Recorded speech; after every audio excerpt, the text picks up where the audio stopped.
கர்மா என்பது என்ன? ஒரு நாட்டின் மன்னன் நகர்வலம் என்று கொண்டிருந்தான். அப்போது கடைத்தெருவில் ஒரு குறிப்பிட்ட கடை வந்த பொழுது மன்னன் அருகிலிருந்த மந்திரியிடம், மந்திரியாரே, இந்த கடைக்காரனை தூக்கிலிட்டு கொன்றுவிட வேண்டும் போல் தோன்றுகிறது என்றான். அடுத்த நாள் அந்த மந்திரி மட்டும் தனியாக அந்த கடைக்கு வந்தான்.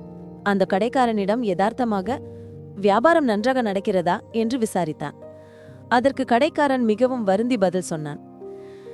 என் கடைக்கு வாடிக்கையாளரே யாரும் இல்லை. கடைக்கு நிறைய மக்கள் வருகின்றனர். சந்தனக்கட்டைகளை முகர்ந்து பார்க்கின்றனர். நல்ல மனம் வீசுவதாக பாராட்டக்கூட செய்கின்றனர்.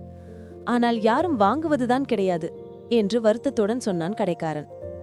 அதன் பின் அவன் சொன்னதை கேட்ட மந்திரி அதிர்ந்து போனான். இந்த நாட்டின் அரசன் இறந்து போனால் எப்படியும் எரிக்க நிறைய சந்தனக்கட்டைகள் தேவைப்படும். எனக்கு நல்ல வியாபாரமாகி என் கஷ்டமும் தீரும் என்றான் கடைக்காரன். அவன் சொன்னதை கேட்ட மந்திரிக்கு முதல் நாள் அரசன் சொன்னதன் காரணம் என்னவென்று விளந்தியது.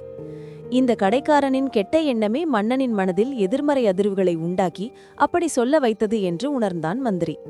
அவன் கடைக்காரனிடம் கொஞ்சம் சந்தனக்கட்டைகளை விலைக்கு வாங்கி எடுத்துச் சென்று அரசனிடம், நேற்று நீங்கள் சொன்ன அந்த சந்தனமர கடைக்காரன் உங்களுக்கு இதை பரிசாக வழங்கினான் என்று கூறி அதை அரசனிடம் தந்தான்.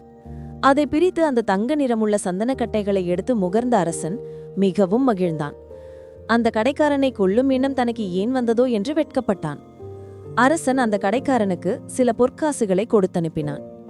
அரசன் கொடுத்தனுப்பியதாக வந்த பொற்காசுகளை பெற்றுக்கொண்ட வியாபாரி அதிர்ந்து போனான். அந்த பொற்காசுகளால் அவனது வறுமை தீர்ந்தது. இன்னும் அந்த கடைக்காரன் இத்தனை நல்ல அரசனை தன்னுடைய சுயநலத்துக்காக இறக்க வேண்டும் என்றுதான் எண்ணியதற்கு மனதிற்குள் மிகவும் வெட்கப்பட்டு வருந்தினான். அத்துடன் அந்த வியாபாரி மனம் திருந்தி நல்லவனாகவும் ஆகிப்போனான். குரு சிஷ்யர்களை கேட்டார். சீடர்களே, இப்போது சொல்லுங்கள், கர்மா என்றால் என்ன என்றார். பல சீடர்கள் அதற்கு பலவிதமாக, கர்மா என்பது நமது சொற்கள், நமது செயல்கள், நமது உணர்வுகள், நமது கடமைகள் என்றெல்லாம் பதில் கூறினார்கள். குரு பலமாக தலையை உலுக்கிக் கொண்டே கூறினார், இல்லை இல்லை, கர்மா என்பது நமது எண்ணங்களே. நாம் அடுத்தவர்கள் மேல் நல்ல அன்பான எண்ணங்களை வைத்திருந்தால் அந்த நேர்மறை எண்ணங்கள் நமக்கு வேறு ஏதேனும் வழியில் சாதகமாக திரும்பி வரும். நல்லதையே சிந்திப்போம், நல்லதே நடக்கட்டும்.